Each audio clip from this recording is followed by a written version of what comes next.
I will be the one to break apart. Yeah, so guys, it's great to have you here with us today on the Starling. And we're going to tell you about your upcoming single, Icarus, which is out next, or the week after, or the Friday after the 7th of May, isn't it? Friday week, 7th of May, yeah. Friday week. And you're also planning an album later this year, which is also very exciting too. Yeah. So lots of exciting things ahead planned for you guys. But before we actually get like deeper into the interview, just give us an introduction into like you guys, you know, like your names, what you play, and where's your face, like where you're from. Ooh, I'll start with myself. Hello, my name's Danny Dunford. I'm the vocalist and guitarist from Dungarvan, Waterford. I just finished college there. I was studying marine biology in Galway. Oh, nice. Yeah, so I'm not doing that. I'm doing music now for a bit. Yeah. So yeah, we'll see how that goes. Yeah, that's me. I guess I don't really want to ramble on my hobbies. It's like a job interview. But yeah, that's me. I'm Tommy, Danny's brother, and you can see like the resemblance, like you're the image of each other. Are we? I play the drums and I do backing vocals as well. I'm still in college at the moment. I'm finishing up, and I can't wait to just do a good bit of music as well. And that's everything from me, really. I'm Colin then, so I am the bass player, as you can see by some of the curvy looking basses there. Oh, yeah. The camera makes him look a bit wobbly. I'm actually based in Limerick at the moment. I sort of started working here after college, and this is my office that I'm currently in, which is also my bedroom. So that's locked down for you. Yeah, and then I'm Alex. So I play keys and guitar, and I guess I do a bit of backing vocals as well. And I'm all the way over in Norway at the moment, so I'm finishing up a semester of college here, and then I'll be back in the summer to meet up with the lads and get cracking. Okay. Yeah, so Under Starling is a unique name for our band. So how did you guys pick the name, and does it have any special meaning to you guys? We'll let Danny explain that one. I want to say, well, it's true as well that like I've always loved birds. Birds have been a huge part of our life, me and Tommy. Mainly from my dad, because our dad just loves birds. We had first we had like a chicken coop when I was really young. We used to live in Kilbrine. It's just this out in the sticks, and we had this big chicken coop. And I remember this crazy rooster that used to attack us. So that's the start with the birds, right? And then Dad made this aviary for us. And it was amazing, this huge aviary out the back, and there was like lovebirds, cockatoos, everything in it. Yeah. And because he loved birds, and then it just kind of span onto me, and then I kind of started writing about it, and I noticed like in all of my songs there was like imagery, bird imagery everywhere in the lyrics, and I don't know, I just loved the freedom of birds and everything. But the name of the band, truthfully, it was made with a name generator, like. So I had Starling, right? Because I love Starling. They do these murmurations in the sky, these like crazy shapes. And I was just obsessed with that whole idea. It's like a phenomenon. And I was like, how do I make a band name out of that? So I just put Starling into a random name generator, and Under Starling came out of it. And I was like, whoa, that's kind of cool. Because if you're like looking up at the murmuration in the sky, you're obviously underneath it. So I said it to the lads, and it wasn't like accepted straight away. It was like put on the back burner because we had a few other names in rotation. But yeah, we came to that conclusion after a while. Then we stuck with it. So that's kind of the whole idea behind the name. It came to a day when we were just like, okay, today we're changing our name, and the top tier name was Under Starling, and we were just like, we're going with that. No thought, we're just going Under Starling. We're changing our name today. Interesting, like Hayes came up with it, like, and the whole chicken cube thing as well. Like, that's so funny. Yeah, that's really good, guys. Like, yeah. So, can you guys tell us a bit about your upcoming new single, Icarus, and what has been the inspiration behind the track? The new single, Icarus. Yeah, it was originally called Sea Otter, believe it or not. Wow. I guess I was into sea otters at the time. I don't know. Like, do any of you know why I was calling it that? I think like, you saw a documentary about sea otters. I think it was, yeah, a documentary you saw one weekend. So, I don't know. It was called Sea Otter. We played it live at Cider. We announced it at Cider, and then we changed it to like "Way for You" because that's the chorus. Either way, there's no way for you. So we changed it to "Way for You," and then we were like, that doesn't sit right. It sounds like wafer or like an ice cream wafer you or something. Yeah. So we're like, that doesn't sit right. But then I was like looking at the lyrics, and we came up with Icarus because the song is like goes back and forth between two people. I do that a lot in my songs where it's not personally about me, but I tell a story between two people. And this one's kind of like a pessimist and a realist, and the pessimist kind of didn't do much with their life, and because of that they're trying to hold back the other person, and the other person just wants to get on and take on life's choices. And the whole idea is like it's better to try and crash and burn than to not try at all. Just like the story of Icarus, you know, and his father told him don't fly too close to the sun, but he was like, nah, I'm gonna do it anyway. So he flew to the sun. He crashed and burned, but at least he tried, you know? So it's kind of like a modern take on that. So as you can see the artwork, there's a boy throwing a plane. So it's kind of like that imagery there. That's what the song's about. Yeah. That's really interesting, yeah. So how do you guys feel that this release differs from your previous releases? I know you guys haven't released in quite a while. So so how do you feel about this upcoming release? Yeah, like COVID was a big hindrance to us. Like we couldn't like practice together, we couldn't write together really. So it was kind of hard to release new music when we actually couldn't even go to a studio to record it. Yeah. And then so we actually put all of our time into teaching ourselves how to record our own music and how to like produce at home.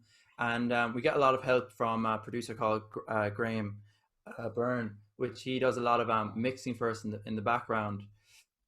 But so we just decided we had a lot of songs, and we were just like, okay, we're just actually going to do what we've never done. We're going to record as much as we can, and we're going to release them consecutively, and we're going to hope to release we are going to release an album at the end of the year, because we've so many songs and we're writing more every year, and we feel like the old songs will get pushed away and never recorded if we don't do this now. Yeah, definitely, yeah. Yeah, there's definitely a change in like the way we did things. It was like we started this whole thing kind of just as COVID was breaking out, and we were trying to get everything in before everything was locked down. And then lockdown, we kind of evolved to, Graham kind of taught me how to record guitars from home. I've never done that before. We always go to a studio, everything's studio, but now a lot of this album will be done from home, which is really cool. And in relation to the actual like song itself, do you mean like how it's different from our old music? Yeah. Maybe it's a bit more grown up, maybe. I don't know, because I was writing music since I was 12, so I guess my lyrics would change. Sure, yeah. You know, and I experienced things in life and kind of just wrote a bit more grown up stuff. It's a bit rocky as well. I don't know, I can't really put us into a genre category. We go through a lot of things. There's pop in there, there's rock in there. I think this is a mixture of both pop rock, I'd say, for this track. Yeah, because like I was listening to it in my emails there, like when Colin sent it on to me, like, you know, and I was like, this song, like, it's so good, and I never came across a band from Waterford either, like, you know, so it was really unique, and the video is so cool too. So like, yeah, well done, guys, that's brilliant. Thanks. Yeah, that video was us again. Like, we love to do things ourselves, so we videoed that ourselves. We each took turns in the shed. So we have a band room, right? And we painted it. It was blue. We completely painted it white. It took us like 2 days. And we drew that artwork. That's like stuff I paint my pants during live gigs. So that's like my thing. So we put the artwork on the walls. And I was like, whoa, this is cool. And we just took turns, each holding the camera, and filmed ourselves. That's really good. That's great. That's all we could do in lockdown, you know. We had no one else, you know. Because of COVID as well, like there was only 2 people being filmed at a time. Because like we're pretty stick to the rules, like as much as possible. So one person's filming and maybe there's 2 people in this tiny room. But the way we kind of edit it kind of looks like we're all there. Yeah. Like I can't believe that you actually like did all that yourself. Like that's incredible. Like we're gonna bring out a blooper video, and you'll see that we're all wearing masks. Like you turn the camera, you'll see behind the scenes footage when. Oh, that'd be gas. Yeah. Yeah, so can you remember the first song you wrote, and who would be like your biggest influences? Colin, do you want to take that? Biggest influences, definitely. I think we've said it every time someone asks the question. Biffy Clyro. They just sit. They sit right at the top. Then I suppose our music kind of sounds a bit more like Kings of Leon mixed it a bit 1975, that kind of style vibe. I think the first song that I wrote with the lads, like the lads, the two brothers, Danny and Tommy, they've been playing as a band, I don't know, since you were 11, 12. How young were you? I think I joined when we were in fourth year, which was, I want to say 14. I'm very bad at ages. But I think the first song I did with G was a song called Foxgloves. I don't know if you can find that anywhere. It's probably buried somewhere else because that was from so long ago. But It that was would probably the baseline, Colin. It was yeah. I think we recorded that behind a entertainment center in Youghal. There's this really kind of small studio back there, Clay Castle Studios. Great studio, but location-wise, it's quite strange. Just behind, it's called Perks, big, massive, really old retro entertainment center. Did it back there. I think that was probably one of the earliest ones that I did with G anyway. Yeah, that was the first one you did with us, and then I think the first song we ever wrote and like released was Fold, wasn't it? Yeah. You wrote that when Danny wrote that when he was like 12. Yeah, that song. Yeah, I was pretty young, so we wrote that. There was 3 members in the band at the time, and we released that. That was our first song. It's on YouTube. Everyone still talks about that song and says how they love it. But like, I don't know. I'm kind of sick of it now, to be honest. But I guess that's every artist, they just don't like the old stuff. But that's our first song. It's called Fold. It's still on YouTube if you want to search it. Mad. Oh my god. Yeah. But it's under an old name. It's under Cider Wasps. We were called Cider Wasps before, so. I only joined the band early 2020 or midway through 2020. It was just after the pandemic started, I think, actually. Yeah, but basically, I used to go to the gigs in Dublin. Yeah. That the lads used to go to, and I would just be shouting for Fold all the time, just because it's such a classic, such a throwback. I think, did you shoot it on top of the shopping centre or something? We shot it on top of Dunn's shopping centre in Dungarvan. It was so cold up there as well. My hands were numb, but yeah, we shot it up there. And Dawn's iconic, like. Yeah, so what is the creation process like in the production of your music, and where do your ideas mainly stem from, and do you feel that your hometown in Wexford impacts the music that you create?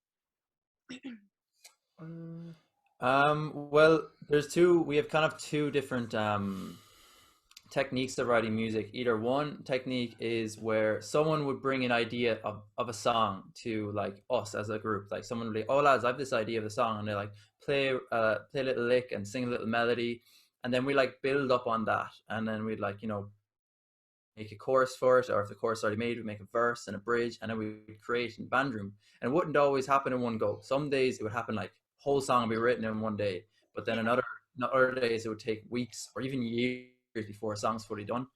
And then another way is where we're just in the shed jamming, and someone plays like a little riff, and we're like, ooh, that's kind of nice, keep playing that. We stop everything and continue with that. Like if we're practicing for up in the air, like gone. Yeah, like someone's phone is like put on the ground, and we're like, yeah, record that on your phone there quickly, and it usually just sounds like just awful noise on the phone, and we're all listening back to like, oh, like in our heads, like that sounds class, and we're listening back, we're like, okay, we need to practice that a bit better. But yeah, like that's kind of the main writing process we have at the moment. It's a bit different because of COVID, where like now a kind of a whole song is brought to the band, but when we're able to jam with each other again, then we'll kind of it'll work out like that again. And did you say, how does our hometown affect the music? Is it yeah, how does it affect the music that you create? Yeah. Ah, good question. How does it affect my music? How could I even answer? Any got answer to that? Sure, that's such an influence with all the the natural themes running throughout the music. Yeah, Danny could maybe expand on that. what he said. No, that is true actually, because like especially Home, there's so much imagery of like, the song Home.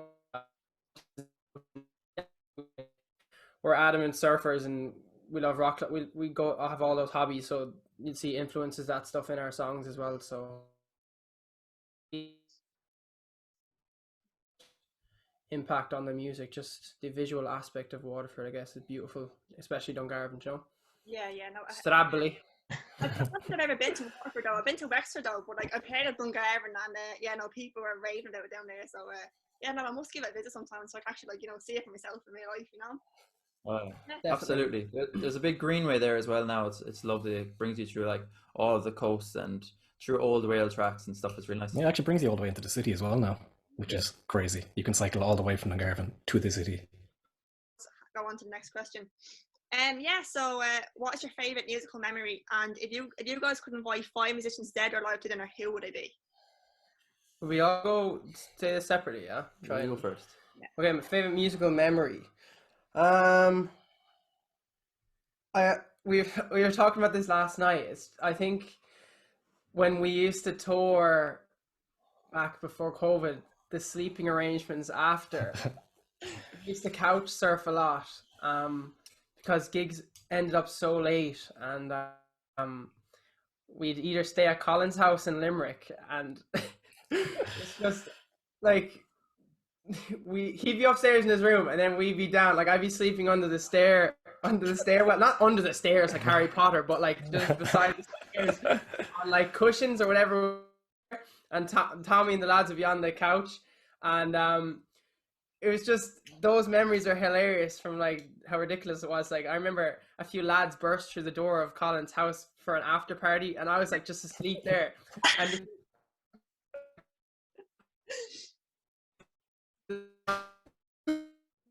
what's happening? It's just, and then we'd have to leave so early to catch a bus, and we'd just be freezing in a train station, and just the sleeping arrangements and the aftermath after gigs, like everyone would be thinking, oh, we'd be partying and drinking champagne, all this. Nah, we'd just be sleeping on a couch and catch a bus home from college. I think something like that, yeah. And I'd say about musicians, we'd invite to dinner. Oh, I'd say Tom York from Radiohead. He'd be really interesting to talk about. He'd be so cool to talk about. Yeah, that's mine. My favorite memories from gigs, they're not really favorite, but I find them interesting, is that like the things that go wrong when we're on stage. Yeah. Just so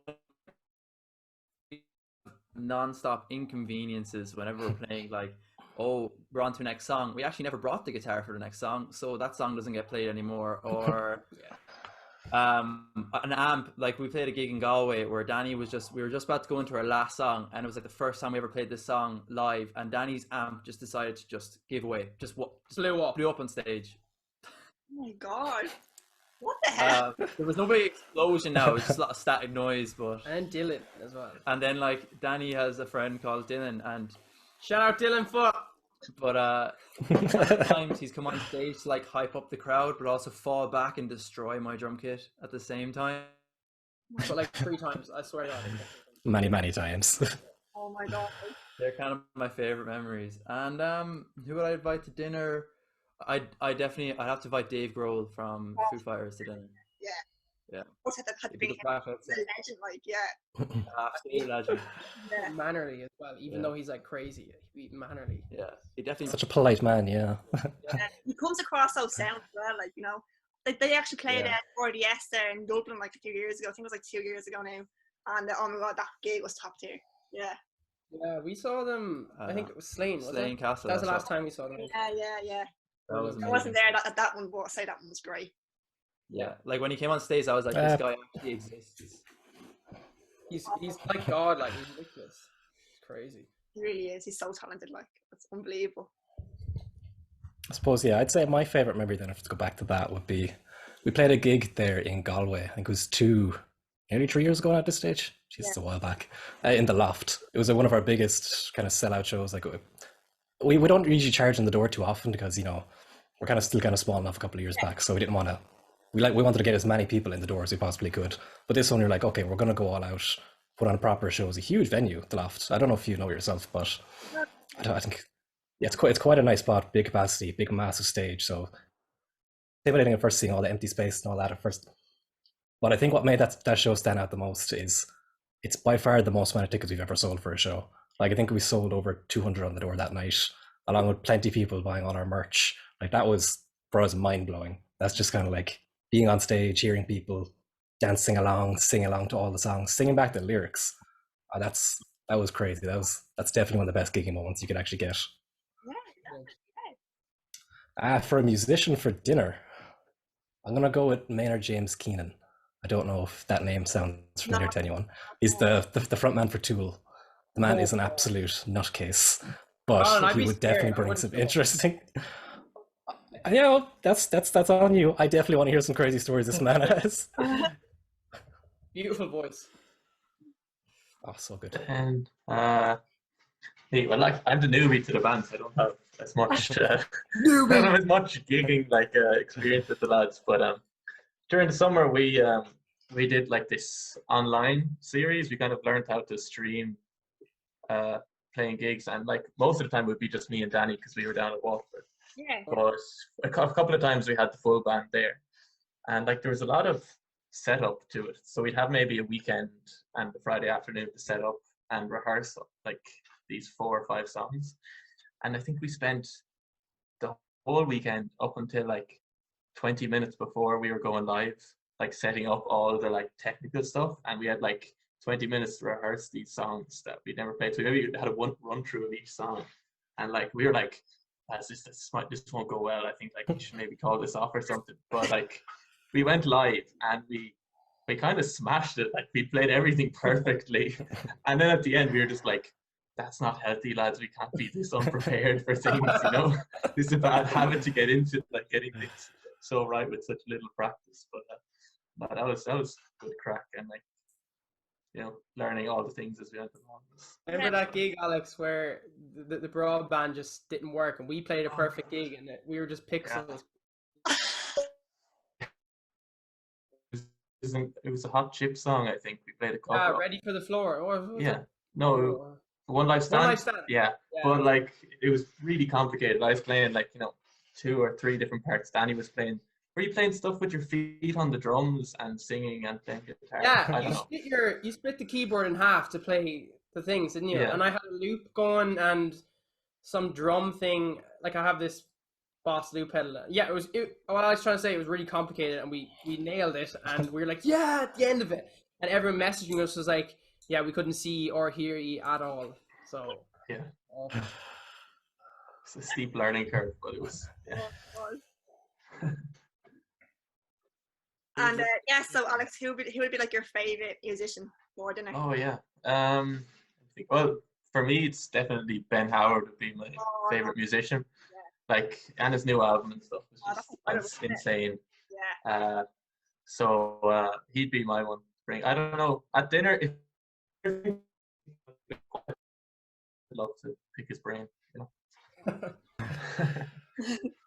Yeah, so like I'm sorry, my internet keeps saying that my internet is unstable, but like it's perfect on our side. Yeah, it actually looks good here. Because it keeps glitching on me, and like I can't hear like sometimes like what you guys are saying sometimes, because like sometimes it cuts you guys off. So I don't know why my internet is doing that, like especially from Dublin, like it's saying that, like so who would be your dream artist to collaborate with or support on tour?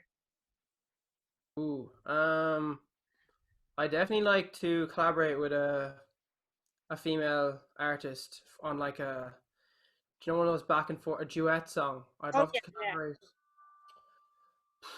Yeah. I don't know, like I love Lana Del Rey's voice, and I love incredible, yeah. Oh, what's the lead singer or daughter called, lads? You know her name? Oh. I know the band though, but I haven't got a clue what her name is. Yeah, her voice, just amazing female voice. Maybe be cool to do something with Matty Healy from the 1975. He'd be really cool to do something with, I think. So that would be me anyway. I'd love to, like, I'm really into rap music, and I'd love like a rapper to feature on a song. If I had to pick a rapper, I'd pick Denzel Curry to feature on one of our songs. Nice, yeah. I'd love to like just make a really rocky song, and then just like, you know, have a sick verse from him like halfway through it.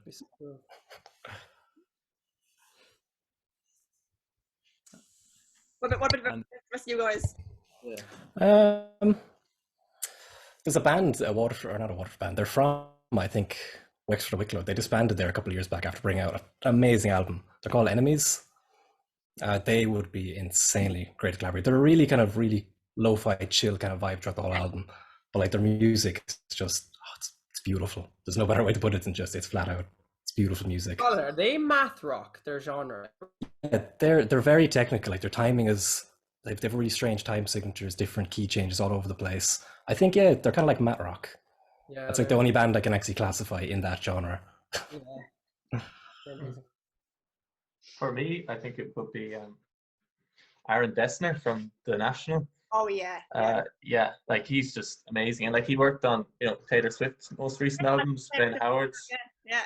Yeah, and like just so many things behind the scene, and like he's worked with Justin Vernon from Bon Iver. Just he seems like a very quiet man, but he seems to be the brains behind so many projects that I love. Like That's a so, great. I think Yeah. maybe. So cool.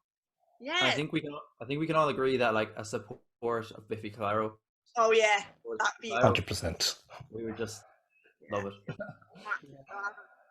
And you guys would like sound well suited to support them as well. So hopefully, like in the future when Biffy Clyro come back to Dublin, you guys be on. Fingers crossed. Yeah. So what has been the first album that you guys ever bought? I'd say Puzzles by Biffy Clyro. I think I have that upstairs in the CD. That's the one I can find anyway. I think the other ones are lost. I'm really bad at like keeping things, so Yeah. the rest of them are lost. But that's the one I think. Puzzles by Biffy Clyro. That's definitely one of the. Isn't they were sponsored by Biffy Clyro? Oh yeah, I'm obsessed with them. Like I literally, I remember actually, I used to like. Do you know when you download music and you match the album cover to the audio? What was that on? Oh, you just did it manually yourself. On iTunes. Like on iTunes, you used to. I don't know if that's illegal, is it? It is illegal, It's- Well, I used to download all the. Like, I'd be obsessed with getting all their B-sides, every album, and making sure I have like going onto Google and getting the artwork because you had to upload the artwork with it. And Yeah. that would kind of be my obsession there. But yeah. When I was listening to music, when I started listening to music as well, the first album I bought was Late Registration by Kanye West. Oh yeah. Yeah, it was a great album. I didn't really buy my presents and stuff, because I think when I started listening to music, CDs were kind of being weaned out, and Yeah. I was like taught by my cousins how to like get music from places where you didn't have to pay for it and stuff like that. But yeah, that would be like the first album I ever bought, and then the first album I ever downloaded was Blink 182's self-titled album. Oh yeah, that's good as well. Yeah. Yeah. First album for me, being a bassist, you kind of have to assume it's a Red Hot Chili Peppers album. It's just they go hand in hand. I mean, I even have one of their signature bass. Well, I love the Chili's, but they're great. So good. The first one I bought was, I think it was the first album after John Frusciante left the band for good. I'm With You. It's done like a pill and a fly on top of it. Strange cover art. I think that was the first one I bought. Yeah. That's a good one. Yeah, I was the same as like Tommy. I don't think I like bought a load of CDs because like I have older sisters and they would just buy them. I just steal them off them. But so I think I remember thinking it was mine anyway. American Idiot by Green Day. But I think the first one I actually bought was either Come Around Sundown, Kings of Leon, or what's Shallow Grave, Tallest Man on Earth. Just now that I'm thinking about it. That's a very good album actually. But yeah, I think they're either one of them. It's my first one. Alex, you got me really into Tallest Man on Earth through all those albums. Yeah. And my sister claims to have gotten you into it because she got me into it. I remember because she's older and she would have went to the lads' cover gigs when they were younger, and I think she probably went up to Danny on stage being like, "Oh, I told you about the Tallest Man on Earth." She'd probably kill me for saying that.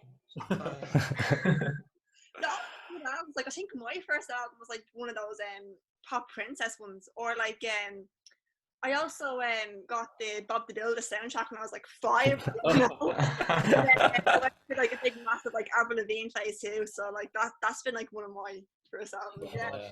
I remember my brother was obsessed with Shrek 2 soundtrack, which is actually a class soundtrack.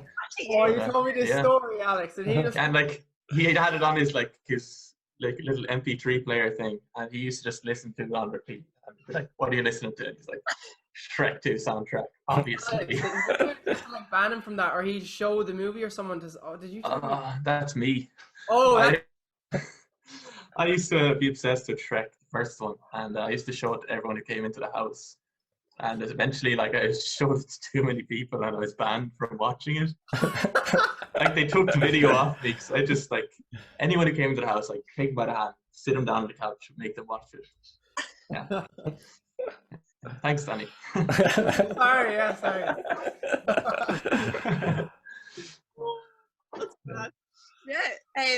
So what is the biggest challenge that you guys have faced as a new and upcoming band during these times? I think definitely what kind of held us back a bit is why we're kind of dropping the album as soon as we can and getting these singles out, is that we didn't have a lot of our music out there online. So like when obviously the pandemic hit, our live shows were our biggest front. That's what really kept us afloat in the industry. Like people would see the name like, oh, these lads have really great energetic live shows. But since we only had, as under Starling, maybe 2 or 3 singles out, we ended up re-releasing an old EP of ours that we released under the old name. So wanting to kind of keep ourselves relevant, I guess, at the moment, is releasing these singles out.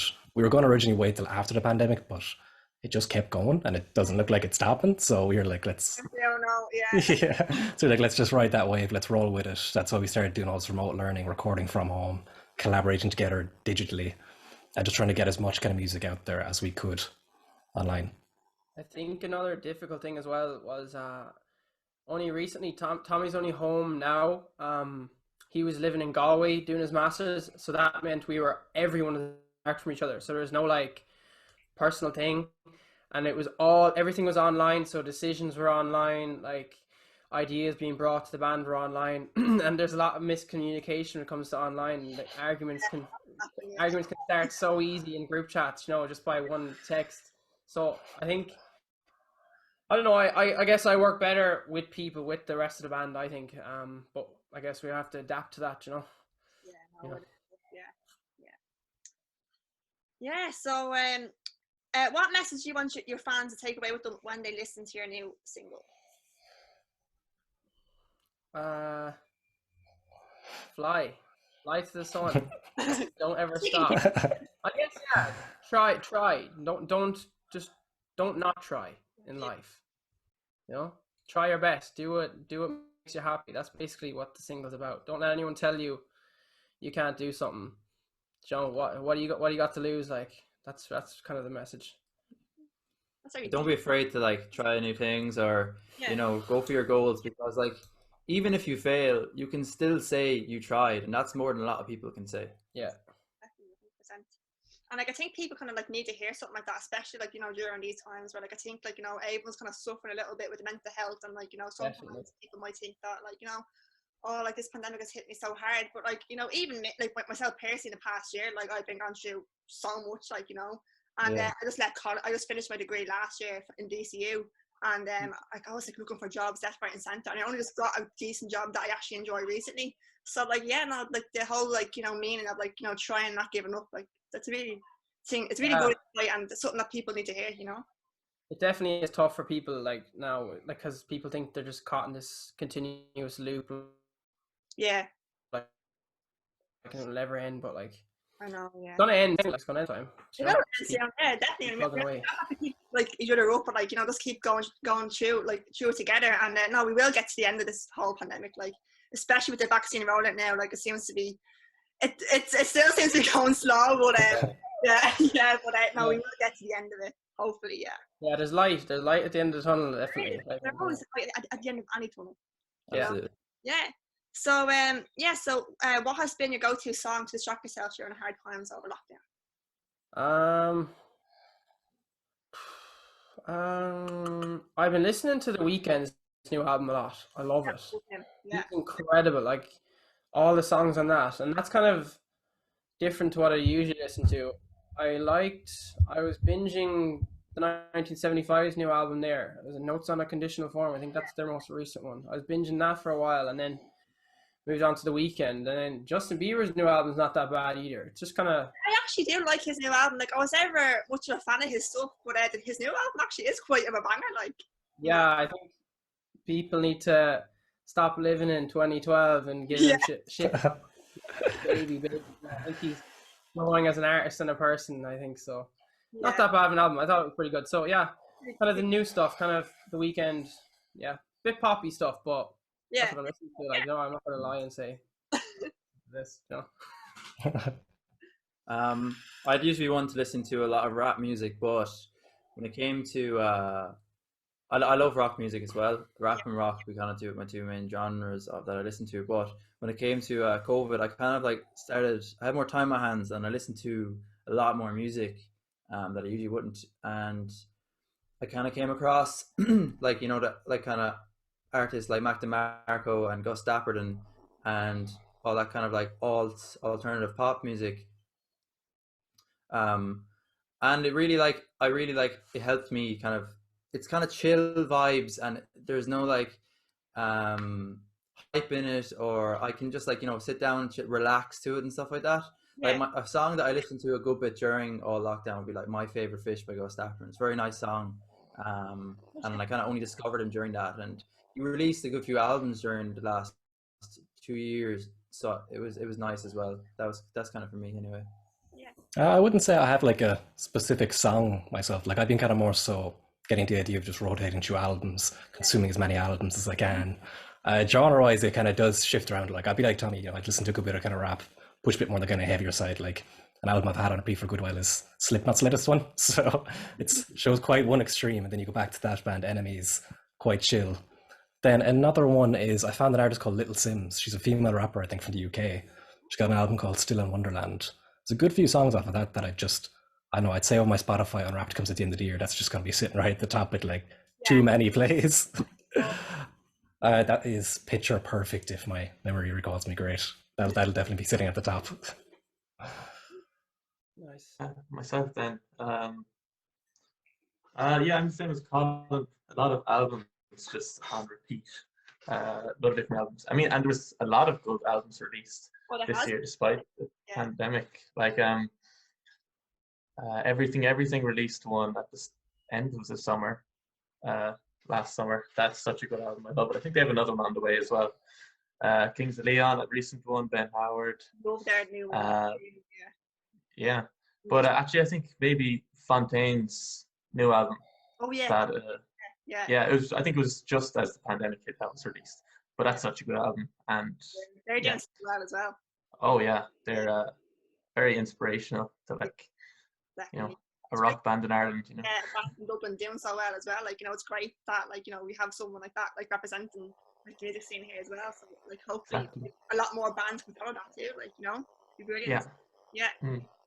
Yeah. So so have you guys been to any concerts within the past year and a half nearly, like, you know, before COVID that haven't spoiled you in any way? And how have you guys been adapting as an artist in the music industry, like, you know, where everything has been moving online now, without gigs and stuff? I went to, I don't know if it was in last year, I went to John Mayer in Dublin.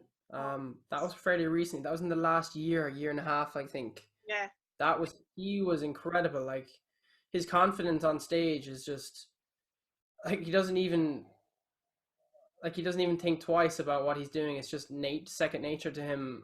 That was really inspiring to see that, and just maybe want to improve my guitar skills a bit, because he can shred a guitar, like, and I was just like in awe. So seeing John Mayer, I went to that with Dylan, my friend, the guy who falls on the drum kit.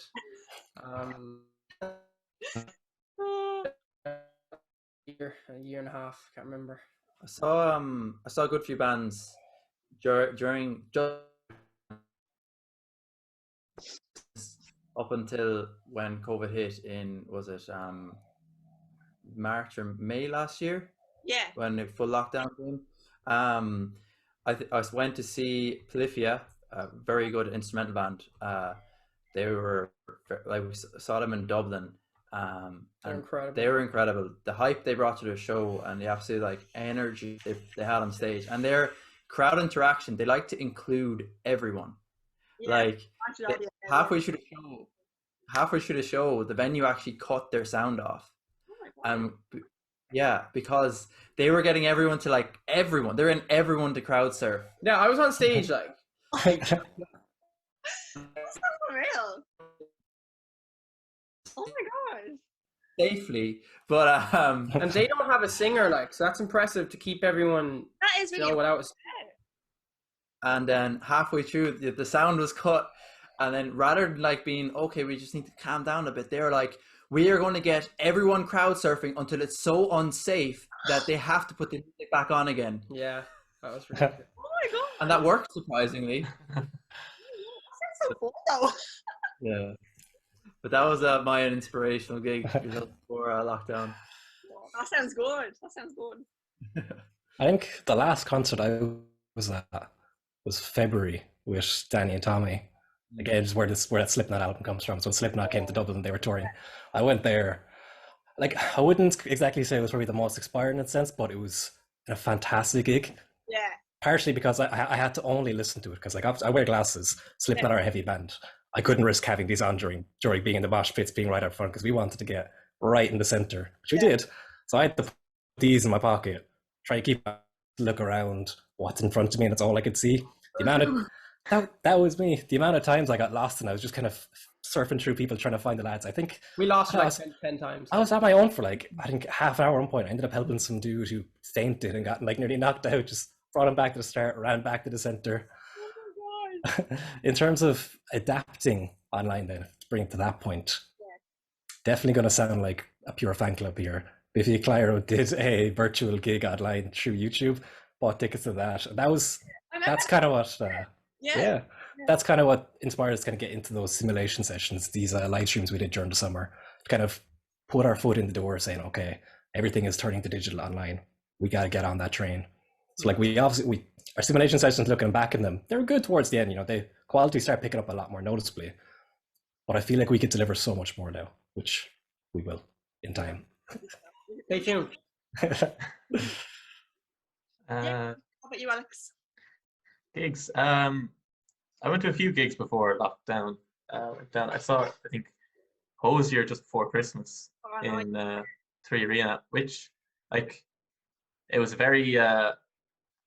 I couldn't get anywhere near the front, and I feel if you're not near the front at the Three Arena, you can feel a bit too far back. Yeah. But he's still amazing. Like, he's such a good songwriter and vocalist and everything. But I think Ben Howard had I say Ben Howard again. Ben Howard had a live stream there, and it was actually just so inspirational. Like, the like video work that went into it and everything, and just his new album, I absolutely love it. I'm really enjoying the album as well. It's so good. Yeah. Yeah, but no, just that that live stream was just amazing. It was like being at a gig. It's the closest thing I felt being at a gig, since. What, All last the Christmas. live streams are so great, but no, you can't beat like the actual like in-person gigs, like, and it's like Oh, you no. see your mates and like the energy as well, like, it's incredible, like, Yeah. I'll I'm never really take happy buying with tickets at 9 a.m. on a Friday for granted ever again. Yeah. Oh, yeah, but the first gig back, whoever it is, it's gonna be incredible. Oh, it's awesome. Yeah. I think I have like a few tickets that I think I have like 4 gigs that were cancelled. I've got My Chemical Romance, Bon Iver. That's my ticket to the concert actually on the wall behind me. Someone steals the code on a comment. You can't see that. My Chemical Romance as well, so like we'll see each other there. Yeah, Yeah. did they postpone that again to like 2022 or something? next summer. I bought those tickets to My Chemical Romance in January 2020, so I'm gonna be like 50 by the time it goes. I had a Kings Leon ticket as well, and that's just been cancelled. It got cancelled. I got cancelled from the ODS, wasn't it? Yeah. yeah, got That's the money so back. I got cancelled. Like, I was so looking forward to seeing them live again. Like, I was. Yeah. I think I have King Crew tickets, maybe. Oh no. Oh, I've actually I have a bought. ticket for I forget what gigs I have and what gigs I don't have. Like, like I bought. Yeah. I'm a huge fan of Royal Blood. Like, and Oh, yeah, like that. yeah, they're announcing the UK. They just announced the UK tour this morning. So like, I was like, oh god, like I'd love to go and see them live again. So I think I'm gonna grab tickets to see them in the UK next year. Maybe that'd be so good. Like, I'm a huge fan of them.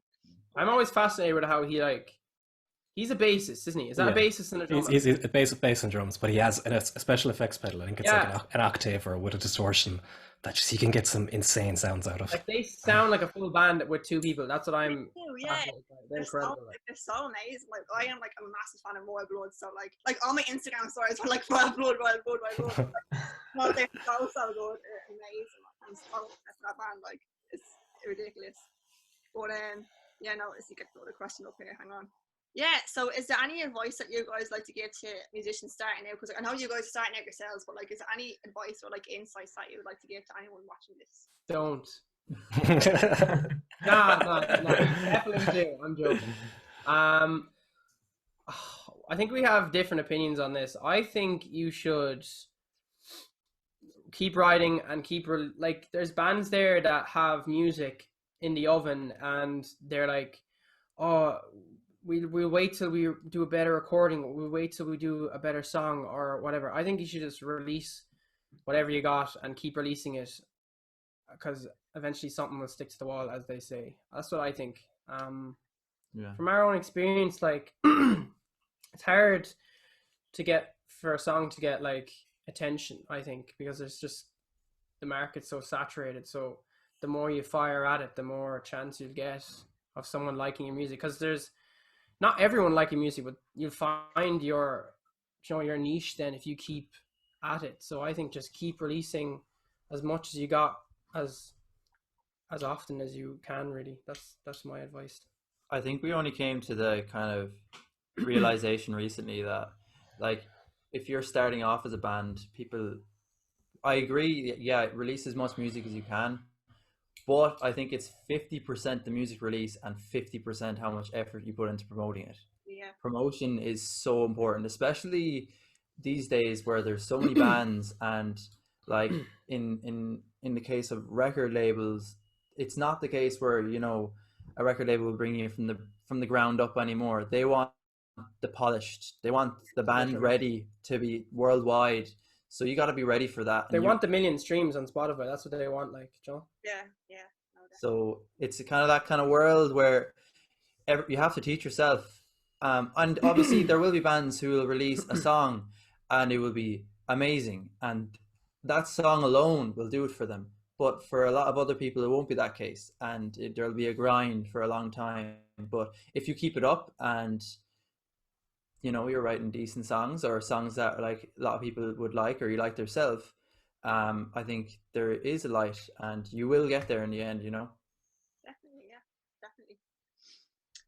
What do you think, lads? Or have you an opinion? And Alex wanted to add to that, did he? I'd say in a post-COVID world, get as many gigs as you can under your belt. Play as many live shows as possible, because your first few live shows they're intimidating, and realistically they're not going to be that great because you're not used to performing on stage. You might freeze, you might mess up a few notes and just start panicking and think about it, you know, for the next 6 years.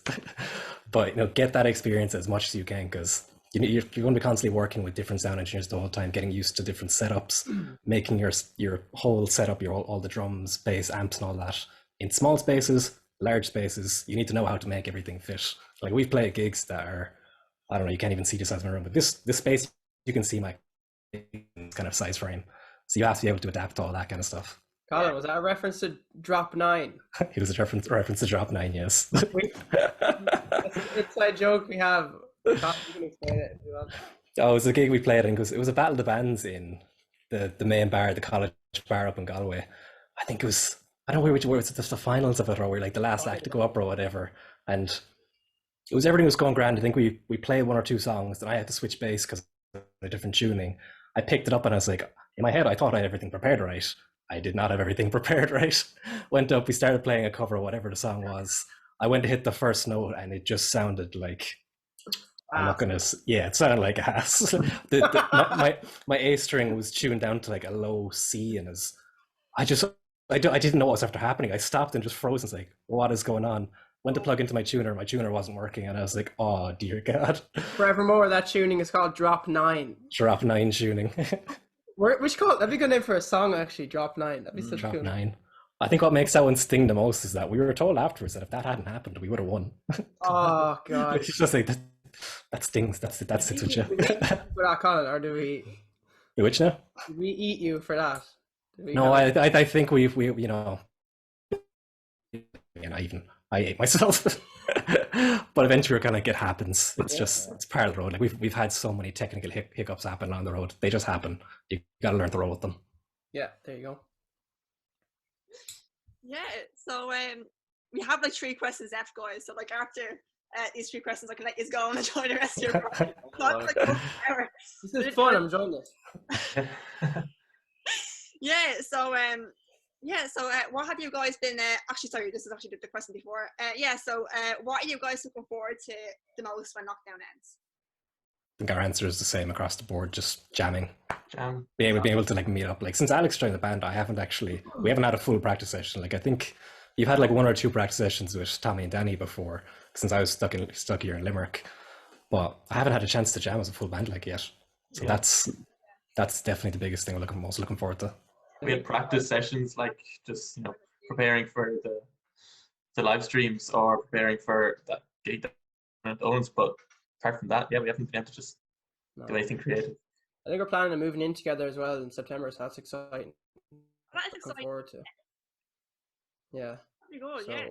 Because like you can actually like all see each other and like like rehearse together and stuff like that. So like that would be so ideal. Yeah. Definitely, yeah. Yeah. So what have you guys been binge watching over lockdown, and have you guys discovered like any hidden talents, or was there any banana bread bacon over the past year?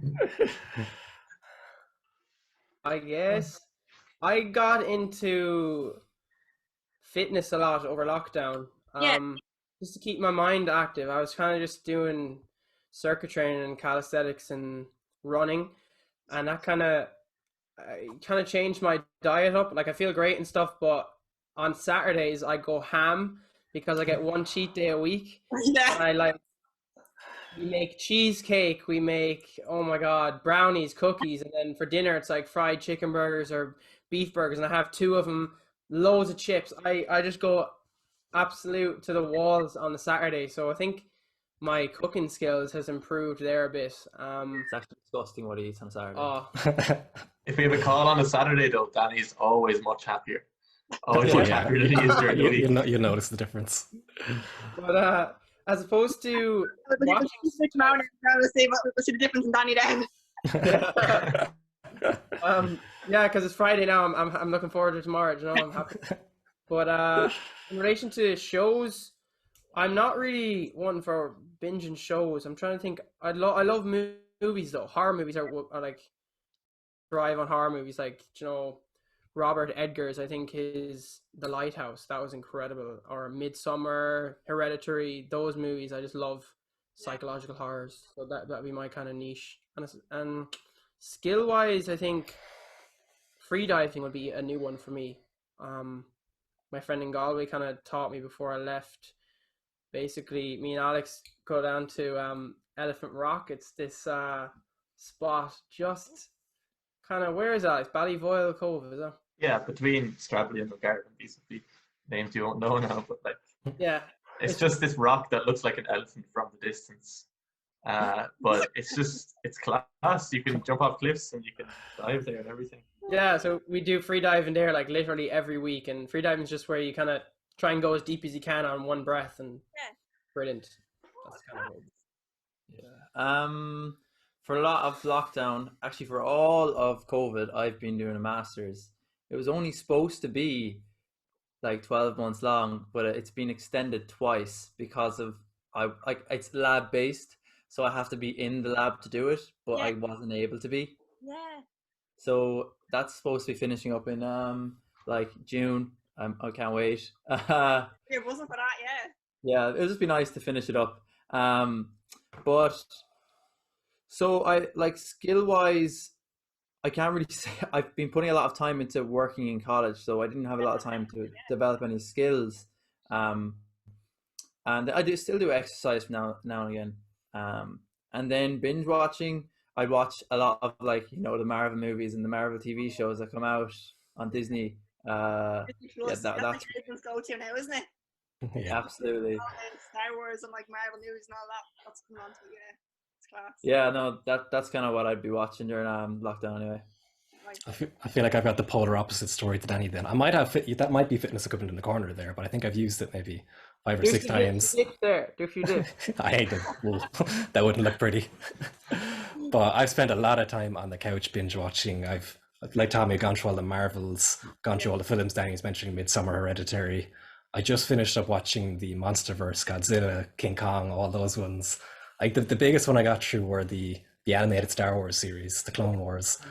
I think I watched the 7 seasons. I think I watched them all within like a week or two. I went hard on those. I went through those like there's nothing. So to kind of coincide with that in that same team, skill I guess I started trying to practice was lucid dreaming, which it's a weird experience. I just love to sleep, so I figured it's a great skill to try and learn. Explain it, Colin. How do you do it, or what? It's not something you can explain really with proper words. Like I haven't been able to do it going to bed at night. I've only been able to do it after I finish up work. Like I'm an accountant by day. It's the most boring title you can get. I love naps. So I finish up work, take a nap, reset, go about the rest of the stuff, like go about music and all that. I've only been able to kind of do it then to the extent where like you just fall asleep, you're still partially awake, but you're aware that you're not actually moving around inside your room, you're aware you're moving around your head. Which I sound like a nutcase trying to describe this, but there's no other way to describe it. Like if you look at all the studies around it, everyone just seems like they've lost their minds. But I get that. I'd recommend it. Extreme sleep paralysis, and I'm frozen. And I'm just scared. Like I get that nearly every night. Sleep paralysis. That's terrifying. that, but it seems terrifying. Because our house is haunted. Really? Your house is haunted. It is haunted. I'm not going to get into story. That's for another interview. But it's a big long story. Our house is haunted.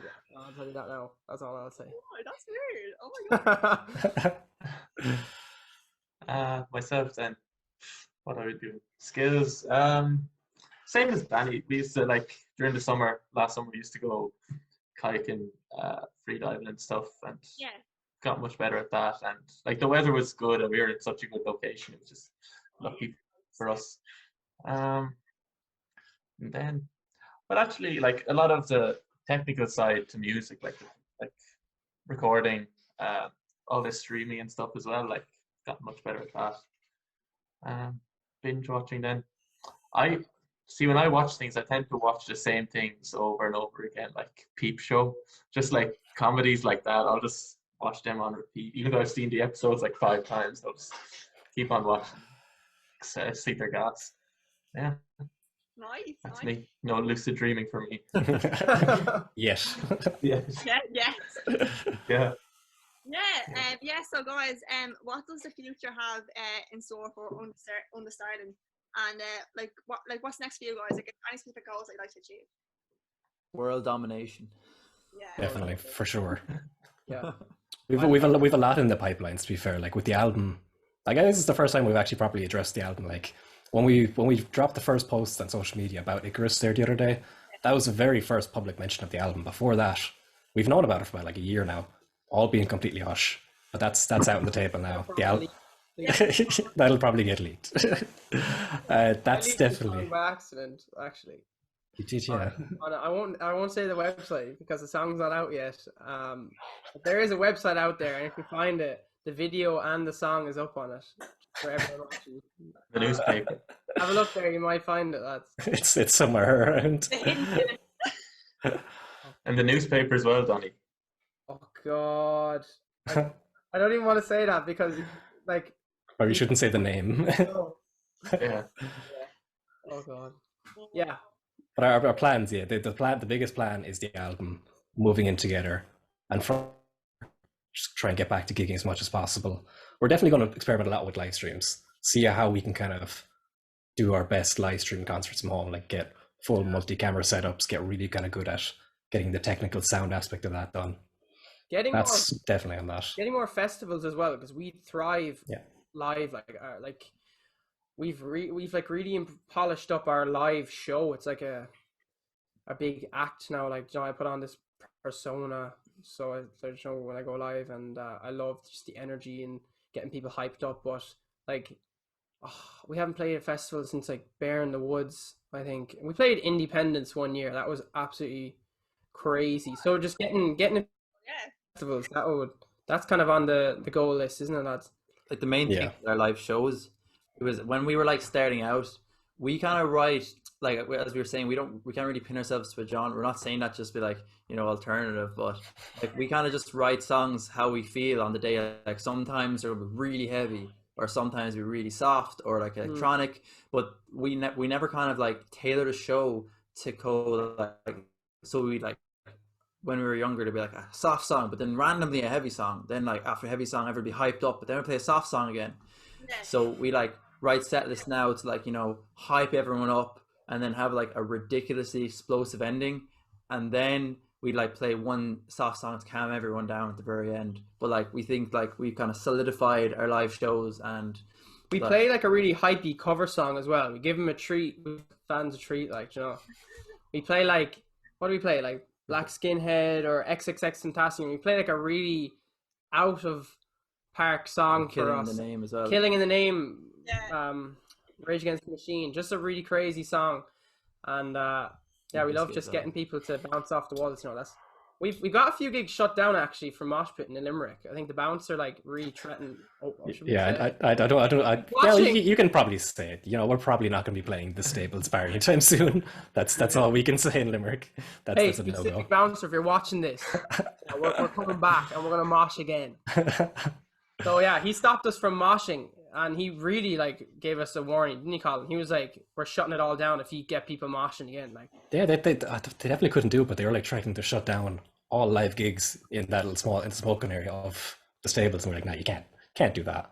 I think that his main thing he wanted us not to say was we don't want people to mosh, so we just kind of kept going on stage and like, we want you to bring all your energy out. We want to see lots of energy, so we didn't say the word mosh, but we got the same vibe. but we were still creating mosh pits, like, so. Danny loves to join them as well. Oh, I love to get down into the mosh pits and like stage crowd surf where I can. I've only really crowd surfed some gigs where like we have enough people to carry me or hold me up. Like Dolan's we play the Siege of Limerick. It's like this ultimate frisbee tournament. They get us to play every year, and that's always crazy. And I always crowd surf there. They dropped me one year on my head.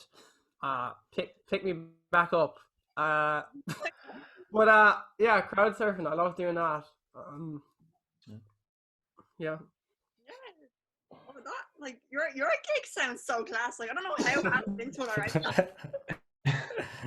Yeah, so guys, that actually concludes the end of our interview. But yeah, so Danny, Tommy, Colin, and Alex, thank you so much for giving up your time today. I know that was quite a lengthy interview, but no, like y'all seem to have like such like good crack, and like that was really fun, and it was great to like virtually meet you guys too.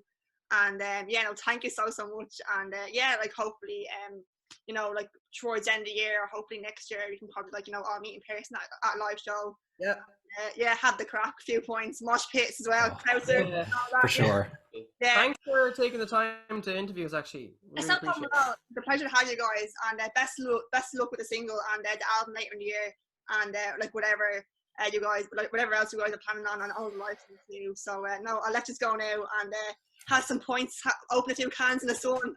And yeah, has to be done. Has to be done. Yeah, the weather is so nice. So yeah, I'll let you go and enjoy your weekend, guys. Right?